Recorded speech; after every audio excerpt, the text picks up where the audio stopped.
When American Chopper finally went dark, the custom bikes stopped rolling out, but the real story was only beginning. The Teutul family and the crew that helped build one of reality TV's biggest empires didn't ride off together into the sunset. They scattered. One son built a design empire but barely speaks to his father. Another fought addiction and found peace through art. One former star walked away from fame to make knives. Another fixed cars instead of chasing cameras. And at the center of it all stood Paul Teutul Sr., the gruff patriarch whose rise and fall mirrored the chaos viewers loved on screen.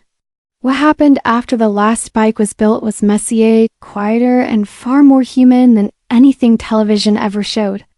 Paul Teutul Sr. always looked indestructible on TV, but behind the mustache and the shouting matches was a man who had already lived several lifetimes before fame ever found him.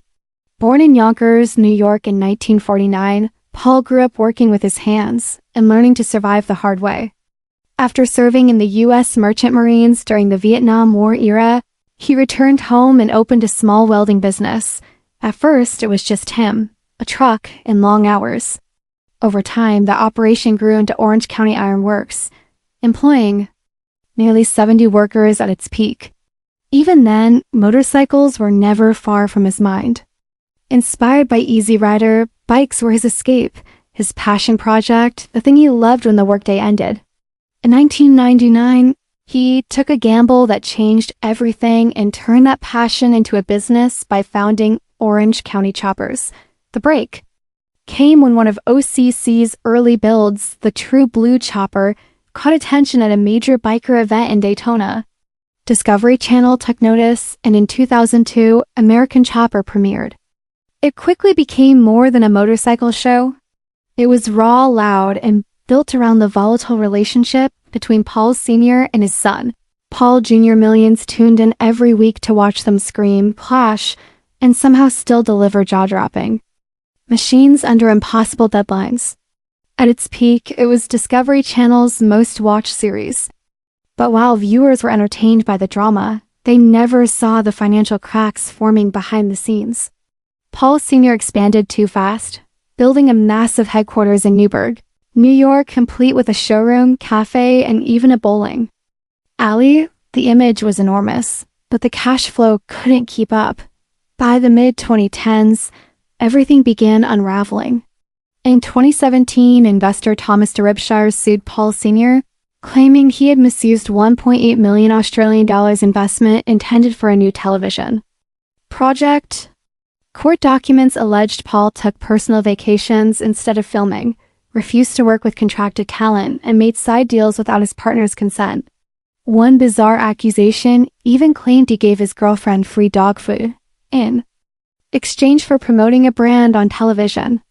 Derbyshire also accused Paul of paying his son Michael's salary with company funds without authorization. Paul Sr. denied wrongdoing, but the damage was done. His finances collapsed, and in early 2018, he filed for Chapter 13 bankruptcy, listing over $1 million in debt and just under $2 million in assets. Despite earning around $15,000 a month, nearly all of it went towards staying afloat. Reports surfaced that he owed tens of thousands in back taxes and was on the verge of losing his New York property. Allegations followed that he had transferred assets to family members to shield them from creditors. The man who once ruled reality TV was suddenly fighting to survive. Still, Paul Teutul Sr. refused to disappear. In 2019, he sold off property and personal assets and committed to paying back every dollar he owed. His lawyer described the move as strategic, not surrender. Rather than hiding, Paul chose reinvention. In 2021, he relocated to Florida and partnered with hospitality veteran Keith Overton to launch the OC Roadhouse and Museum. It wasn't just a restaurant, it was a full entertainment experience, filled with bikes, memorabilia, live music, and a massive event space. The grand opening drew crowds, reminding everyone that the Orange County Chopper's name still carried weight. Around the same time, American Chopper briefly returned, focusing on Paul Sr. and Paul Jr. attempting to rebuild both their businesses and their fractured relationship. Today, Paul Sr.'s estimated net worth sits around $500,000, a far cry from his former empire, but he's still building, still hustling, and still doing things his way. He's been with longtime partner Joan Bolger for over a decade and remains close to his daughter Kristen, a pediatric nurse in New York, even as his relationship with Paul Jr. remains strained. Paul Teutul Jr.'s journey after American Chopper was defined by separation, reinvention, and quiet success. Born October 2, 1974 in Montgomery, New York, Jr. learned metalworking at just 12 years old in his father's shop. By 1999, he was co-founding Orange County Choppers and quickly became its creative backbone. His designs, the Firebike, the Black Widow, helped define an era of custom motorcycles. But as the show's fame grew, so did the tension. In 2009, viewers watched Paul Sr. fire his own son on camera. Behind the scenes, lawsuits followed over ownership, money, and control. Though the legal battle ended in a settlement, Jr. was barred from building motorcycles for a time, effectively freezing his career. Instead of folding, Paul Jr. started over. In 2010, he launched Paul Jr. Designs with just 7 employees. His first project wasn't even a bike, but a dog park for his hometown, proving his creativity went far beyond motorcycles. From there, his career exploded. He redesigned consumer products, built tribute bikes from World Trade Center steel, and created jaw-dropping machines for corporate clients and charities. By 2024, Paul Jr. Designs had completed 47 custom bikes for brands like Cadillac, Geico, and the U.S. military, with builds costing up to $500,000. His company expanded into classic car restorations, apparel, podcasts, and charity auctions that raised nearly $1 million for veterans. Yet, despite the success, the wound with his father never fully healed.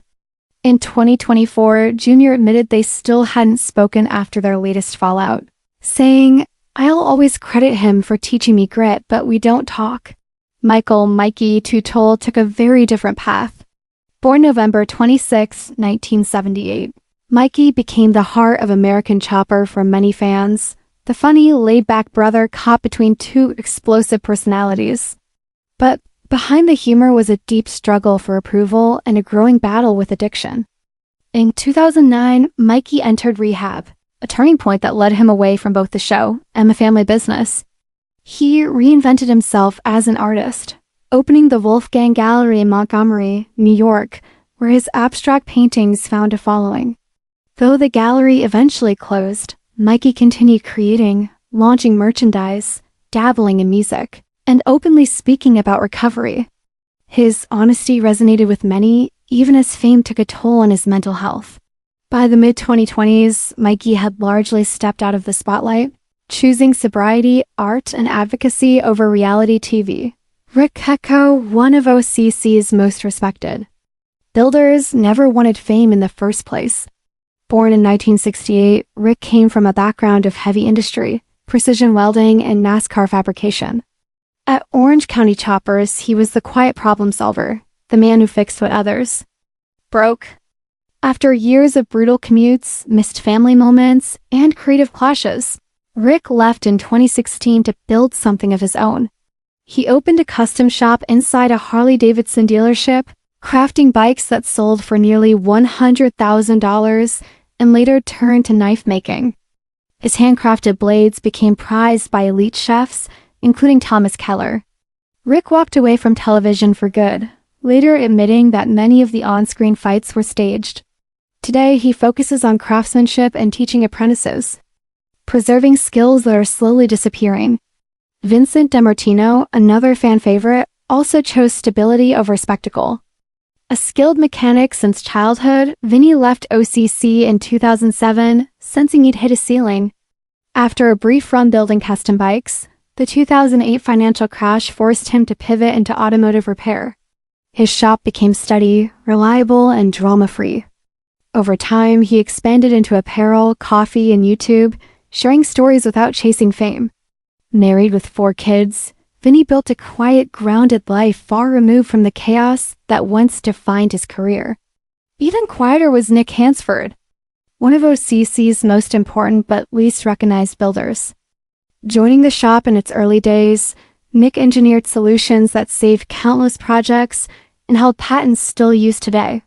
While others burned through money and relationships, Nick invested wisely, avoided the spotlight, and eventually stepped back to restore vintage motorcycles. His work now commands high auction prices, and his legacy lives on through the apprenticeship programs he helped establish. When American Chopper ended, the bikes stopped, the cameras left, and the shouting faded, but the consequences remained. What followed wasn't a clean ending, but a scattering of lives forced to adapt, rebuild, and redefine success on their own terms. The fights were real, the fallout was worse. And long after the last bike rolled out of the shop, the true cost of fame was finally paid.